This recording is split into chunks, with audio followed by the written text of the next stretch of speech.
Hi, I'm Ikra Khan from Modern Plastic India, and today we are celebrating our 26th years of Modern Plastic India, and we have Mr. Mittul Punjabi from Meech International. Okay, sir. Yes. So tell us something about your company's journey. Basically, we are from UK. We are Meech International, giving static solution for different countries for printing, packaging, automotives, textiles. As per the application, we give solutions. We have different products like static bars, web cleaners, then anti-static blowers, air curtains, and we are newly launched a smart control system, Okay. which gives accurate reading and online monitoring. We represent Meech UK for static eliminating equipments and web cleaning systems. We provide anti-static solutions for different industries like printing, packaging, automotive, textiles, pharmaceuticals.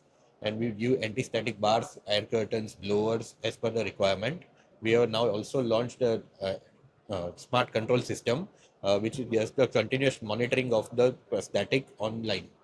Okay. So is there any new launch or new product for this exhibition, sir? It is only a smart control that I told you as of now. So, And we also launched a QAC bar that will be used in electronic industries.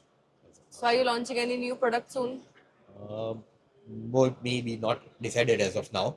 Let's Okay. see. So tell me, sir, how long you have been in this industry? I have been since last 11 years in this industry, in the And same when company. you have started I this started in this company in 2015. Okay. So what makes your products unique, sir? We have good, very good features that the other companies do not give. Also, we have long range bars that no one has in the industry. We give titanium pins in all the bar products, which no one else in the world can give anyone. Last question, sir. Yeah. Who's the co-founder of your company? Our Indian co-founder is Mr. Rushil Shah. His office is based out in Pune. Thank you, sir. Congratulations for your 26th year anniversary for Thank your you so company. much, sir. Thank you, sir, and thank you for your time. Welcome. Wishing your company a great success.